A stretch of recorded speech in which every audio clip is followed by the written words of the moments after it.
암 환자들은 마르고 기운이 없다며 비만이 암과 관련이 있다는 걸 믿기 어려워하시는 분들이 종종 계시는데요. 매년 약 50만 건의 암이 비만에 의해 발생된다는 사실 알고 계십니까? 암을 알고 건강해지는 시간 암스트롱. 오늘은 암 위험을 높이는 비만에 대해 이야기해 보겠습니다. 그동안 비만과의 연관성이 확실한 암으로 이 대장암, 또 식도암, 또 신장암, 폐경후 유방암, 자궁경부암이 꼽혔는데 WHO 산하 국제암연구소에서는 얼마 전 위암, 간암, 췌장암 등 8개 암종을 추가했습니다. 13가지 종류의 암이 비만과 관련됐다는 거죠. 문제는 비만과 관련된 것으로 밝혀진 암들이 대부분 최근 우리나라에서 급속히 늘고 있는 암이라는 점에서 비만 인구 증가의 심각성을 알 수 있습니다. 실제로 보건복지부 발표에 따르면 우리나라 비만인 남성이 정상 체중 남성보다 식도암은 약 1.5배, 갑상선암은 1.3배, 대장암과 신장암은 약 1.2배 정도로 발생이 많아지고 여성의 경우도 마찬가지입니다. 자궁 내막암과 담낭암이 약 1.6배, 식도암이 약 1.5배, 신장암이 약 1.3배 정도 늘어납니다. 비만의 위험성, 여기서 끝나지 않습니다.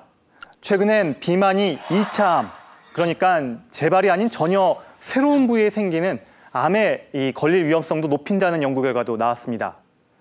비만 남성 암 환자의 경우 정상 몸무게인 남성보다 2차 암에 걸릴 위험이 23% 이상 높았고 고도비만의 경우 40% 이상 높습니다. 한국 남성들의 건강에 적신호가 켜진 건데요. 무엇을 즐겨 먹는지가 문제입니다. 지금 보고 계신 음식들, 오늘 저녁 메뉴로 드신 분들도 분명 계실 텐데요. 10년 새 우리나라 사람들의 지방 섭취량은 5.9g으로 늘었고 커피나 탄산음료 등 음료 섭취량은 3배 이상 증가했습니다. 그렇다면 비만은 어떻게 암을 발생시키는 걸까요? 사람이 음식을 먹으면 영양분도 함께 섭취되겠죠. 우리 몸속에 들어온 영양분은 지방세포에 저장됩니다. 그런데 음식을 지나치게 많이 먹게 되면 지방세포가 과도하게 커지고 그때부터 염증 물질을 많이 분비해 문제가 생기게 되는데요. 혈관벽을 두껍게 하고 여러 장기의 기능을 떨어뜨려 각종 질병은 물론 암까지 일으키기도 합니다. 성인 비만 못지않게 문제가 되는 것이 소아청소년의 비만인데요.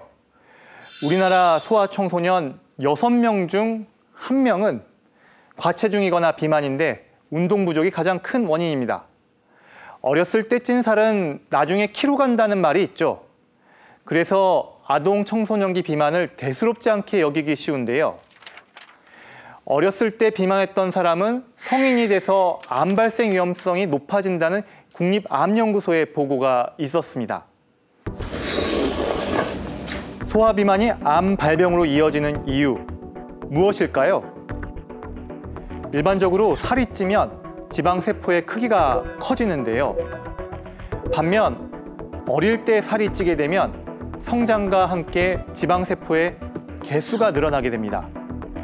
이렇게 한번 늘어난 지방세포의 수는 다시 적어지지 않는데요. 여기에 크기까지 늘어나 결국 지방의 절대량이 훨씬 많아지게 됩니다. 비만은 만병의 근원입니다. 지금 추세대로라면 오는 2020년에는 비만율이 더 높아져 우리 국민 10명 가운데 4명이 비만이 될 거라는 전망입니다. 암 위험을 높이는 비만, 막을 수 있는 방법은 무엇일까요? 다음 주 이 시간 그 해법을 들고 찾아뵙겠습니다.